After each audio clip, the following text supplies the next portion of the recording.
All right, back to the review pages. All I have left now is from 12.5, so that's all you're going to see from now on. I don't know really what I'm going to title these things, but I've done that by the time you've seen this, so okay.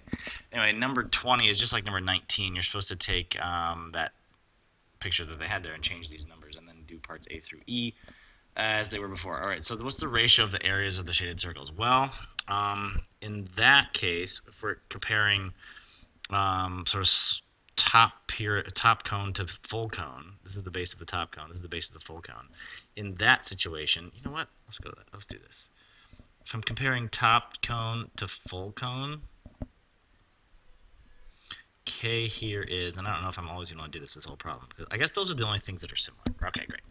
So top to full, the radius, or sorry, the height of the top cone is 10. I was like too big to small. The radius, or sorry, the height of the full cone is 14. So this top to full length ratio is 7/5. So that's going to be the basis of anything where I'm comparing top and full. Not all of A through E is comparing stuff from the top cone and the full cone, but if it is, K is 7/5. What's the ratios of the areas? Okay, they said area. That means this in similar figures. Okay, so ratios of any areas are going to be these. Take the length ratio and square it. That's 49/25. Okay. B says find the ratio of the lateral area of the top to the full. Guess what? It's a ratio area, so I don't have to think about that. It's the same. It's K squared. Part C is find the lateral area of the top part to the lateral area of the bottom part. Now, those are not similar. So, I just found out that the top part, oh, you know what? They said top two. Okay, I did all these backwards. Let me flip these over just a second. That so goes against the way I want to do it. Top to full is going to be small to big. That's the way they want it. Okay, fine. That's the way you want it. That's the way you need it. Any way you want it. Okay. Lateral of the top part to the lateral area of this frustum thing, this Mr. Hose takeout rice bowl thing at the bottom. Okay, so we said the top lateral area is 24/49th of the whole thing. So the top, so say the whole thing was 49, I don't know, square inches. The top one we're saying is 25 square inches, so what's left on the bottom is simply the 24 that's left over. So if the, or another way to say this is the top part is 25 of the 49ths total, the bottom must be the other 24 of the 49ths. So that implies we're talking about 24 49ths on the bottom. Another way to think of it is we got almost half on top. We got 24 out of 49, 25 out of 50 would be exactly half. So it's slightly more than half on the top, so it's got to be slightly less than half on the bottom. So that's what that means.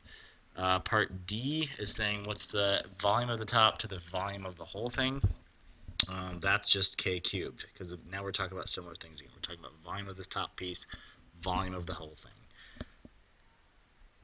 Take K and cube it. That's 125, I believe, over 343.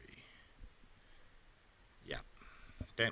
And then E, same question, I think, as sort of the same kind of thing as C, but now in volume, which is volume of the top compared to volume of the bottom. Well, the top one is 125 3/43 of the whole thing. The rest down here must be the rest that's not this. You can do 1 minus this. Actually, that's a good way to explain that.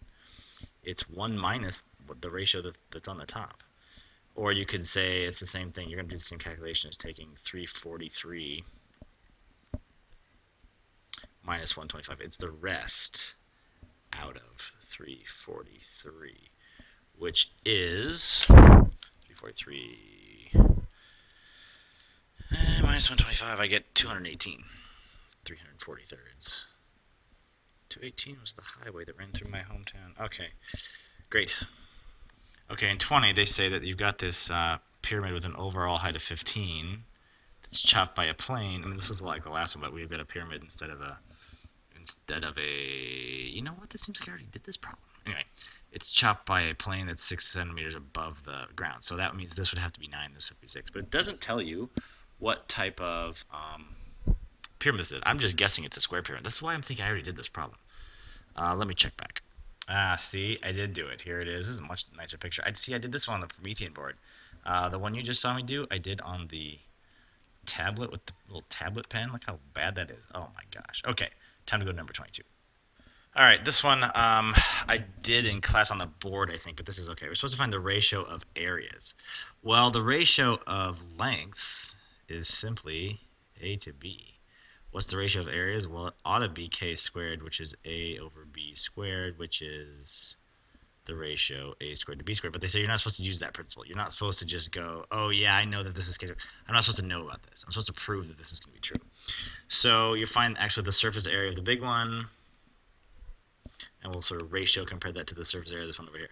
Surface area of this one over here is 4 pi r squared. Surface area of this one is 4 pi r squared. The ratio of those is this one to this one.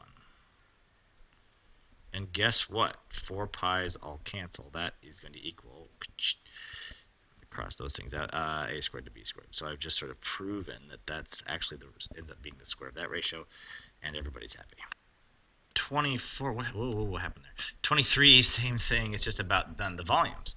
So let's think about the volume of the big, pi r cubed. Ratio that, compare it to the ratio, the volume of the small. And guess what? Everything else cancels, and I'm left with a cubed over b cubed. Lo and behold, the cube of the ratio of lengths. Great. I think that's it for all the the 12-5 homework. All the homework questions from the chapter, actually. Now back to your regularly scheduled super huge review packet questions.